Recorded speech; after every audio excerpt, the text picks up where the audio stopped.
Hi, everyone, and welcome to another episode of Pickleball and Politics, where I combine my quest to stay out of the kitchen with my passion for politics. I've been doing a good job. I haven't been in the pickleball kitchen, and I haven't been in the real kitchen. So we're doing a good job of staying out of the kitchen, period, this week. That will all change next week. I'll be back on the pickleball court. As you know, last week in Iowa, President Donald Trump had a resounding victory. Historic, record-breaking. And now that Iowa's over, they've all descended onto the great granite state of New Hampshire. You know their motto, live free or die.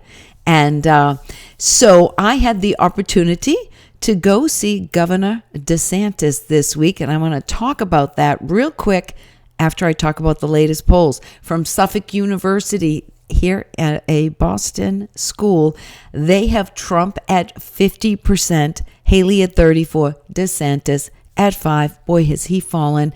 And 6% undecided, which is probably our favorite guys, Vivek's little group of voters, because that's what he was sort of polling. And that's what he got. He was polling 8. He got 7, 6, 8, I'm sorry to see Vivek leave. I wish he'd given the voters in New Hampshire a little chance to vote for him, but oh well. We're also going to talk about St. Anselm's, which is in Manchester, New Hampshire, and they have Trump at 52%, Haley at 38%, and they also have DeSantis single digits at 6%. Now, that is 14% difference, and that's exactly what it was last week. I would imagine that a lot of the Vivek supporters have come over to President Trump since he endorsed them. I think some will still maybe not vote because it will be interesting to see exactly where all of the numbers and where the voters who had their support behind Vivek go. But as you can see, those are two polls, two good schools, two good pollings, and they both have Trump at 50 and over. So, that's what they had him in Iowa, and that's basically what he got. So I am expecting a Trump victory. But before we talk about Trump, I did go see Governor Ron DeSantis at this great bar in Hampton, New Hampshire. And if you know Hampton Beach, it's Wally's. It's 1 or 2 blocks back. It's sort of a biker bar. The sign going in says classic, not classy. It was at 12 o'clock, 1 o'clock. The doors opened at 12. The event started at 1. It was a pretty good crowd. It was a completely different event than the last time I saw Governor DeSantis in August. And I will say that the people were much different too. In August, I found people were just like casual. The voters this past week that I got to talk to at Wally's were very serious. I talked to one woman. She took the day off of work because this was serious to her. People were very thoughtful. They were engaged. Many of them voiced concerns, at least who I talked to, that they're so concerned about the direction of this country, and they're worried. They're worried financially. They're worried socially. They're got a lot of worries out there, and to have so many people come out in the middle of the day, like I said, it was around 1 o'clock in the afternoon. These people were real voters who were ready to get down to business, so to speak. They want what's best for this country. Governor Ron DeSantis was joined by Representative Thomas Massie from Kentucky and Representative Chip Roy from Texas. And I guess they'd been out at Iowa with him also. I really like Chip Roy, I've got to say. He was a real guy. Tom Massie is fine too, but he's a little bit more nerdy, to tell you the truth. Thomas Massie was wearing this pin on him that's electronic, and it had the national debt, and it was flashing what it was, which is kind of sort of cool.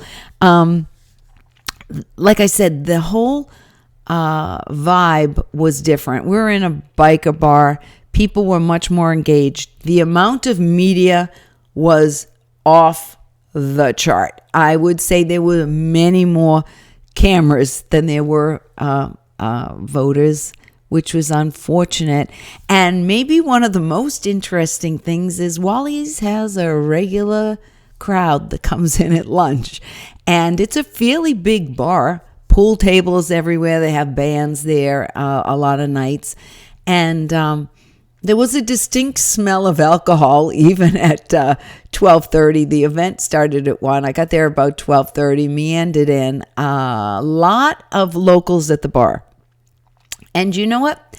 They didn't stop their banter back and forth even when Governor Ron DeSantis came in. Actually, I could hear them over him the whole time, and they could have cared less. I did afterwards talk to one of the cooks there, and I said, "What did you think?" And he goes, "This is a MAGA bar, so nobody cared." And I would say that is sort of true. I would also say that there were probably, I don't want to overestimate, 10 to 15 or so MAGA hats in the crowd. So I saw a few DeSantis hats, but that's because they were giving them out at the front door when you came in. I got one last time. I don't need two. Okay, so Governor Ron DeSantis came out. He came out, and the first thing he talked about is taking his son to Fenway Park, and that he was here in Boston when the curse was reversed. And he thought that was a great experience. And you get that a lot of times with people who come up here. You know, they realize this is Red Sox Nation and Pats Nation. And they kind of like try to patronize you a little bit with your baseball team and your football team. But nobody was impressed. I'm just going to say that, Ron. Nobody really cared that you took your kid to Fenway Park. They just didn't.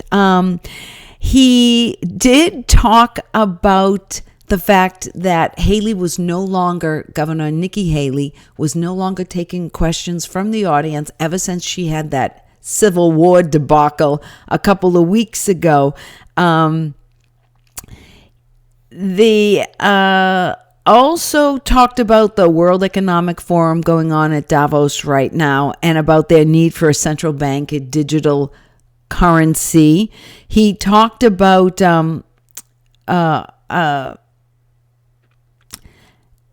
talked about book banning, and that came from a question. So somebody asked him a question about the amount of books that have been banned in Florida, and he said, well, that's just really not true.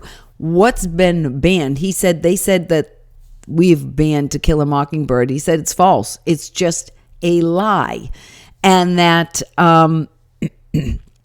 the books that have been banned, Chip Roy interjected literally pornography. He says you couldn't show them on C-SPAN, he said, because they would be flagged as pornography. So Ron DeSantis reiterated that every book that's been banned is because it is not appropriate. And he said some of the books that have been banned will tell you that they've been banned.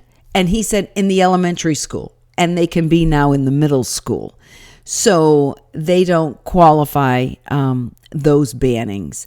There was a parents, and it was sort of great. The husband was a husband and wife and their two daughters, young, probably 6 and maybe 3. And he called his wife a homeschool warrior, and that she was homeschooling the kids. And he asked about Governor DeSantis's thoughts on homeschooling and in school choice. And he said that they're doing it in Florida, and he approves of school choice. There was one woman who also asked about tort reform, and about that it was too late to repeal Obamacare, but that the tort reform is really what will bring down healthcare costs. And I thought it was sort of interesting because Governor DeSantis said, we're human, so we all have pre-existing conditions. And we have to be able to change the healthcare system, bring costs down a little bit. And there wasn't a lot of other things he talked about. He did his regular stump speech. He also said something I did sort of like. He said people look back on their life and they wonder if they made a difference. And he said if you're a U.S. Marines, you don't have to ask that. I thought that was sort of interesting. As you know, he was a JAG lawyer, and he was in the U.S. Navy, and he said he would be the first president who's seen active duty since, I forget who he said, but maybe Carter, because Reagan didn't go to jail, and Trump did. Not Trump. Bush did. Bush was in the service, but then we had nobody. We haven't had anybody, I don't think, since George Bush that had served in the military, because after Bush was Clinton. We know he didn't go. Then we had Bush. Bush did. He was in the Texas Air Force Reserve, but not in a war field. So he did mention that he would be the first president since, I forget who he said now, that would have served. He said he was in Fallujah. So he didn't ask a lot. He was a much better candidate, I will say, Governor DeSantis, much better on the stump than he was when I saw him in August. So he has learned a few things. He seems to be a little bit more relaxed. But I got to tell you, when he got done, the media swarmed him, and he couldn't have gotten out of there quick enough. Now, he did have another event maybe an hour from then, and that he had to get to, but he was out of there quick. He wasn't staying, taking pictures like the last time and all of that. I kind of left feeling sad for Ron DeSantis. It's sort of sad. The last time I saw him, I called it Dead Santis. And I sort of feel bad for him. Oh, he should have waited. He should have waited. He should have waited. If he waited 4 years to run, things might have been different for him. But, no, I kind of feel bad for Ron DeSantis, to tell you the truth. He's sort of like a fish out of water. And he knows he doesn't have a chance, but he's pretending he does. And I got to give him credit. He's still doing all this, and he knows. I'm going to predict by Tuesday night. I actually thought he might step out of the race this weekend, but I think he's going to do it till Tuesday. But by Wednesday, Ron DeSantis will be out of the race, I believe. I'll be shocked if he's still in it. And after that, I went and saw President Donald Trump, and I will be telling you all about that next. So stay tuned for the Trump in Portsmouth rally. That was a whole different animal. Wow, that was an interesting rally, to say the least. As you know, you can leave me a comment almost anywhere. You can go to Getter or to my Instagram, and that is Pickleball and Politics. You can go to my Twitter or X, whatever you are calling it these days, at Pickle and Paul. You can go to my website, pickleballandpolitics.com, or you can leave me a message right here on my YouTube channel, Pickleball and Politics. Subscribe, give me a thumbs up, but leave me a comment.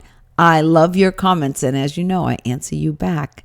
All right, until next time, you'll be hearing about Trump, and then, yes, Mrs. Haley too. All right, I'll be seeing you again soon on Pickleball and Politics.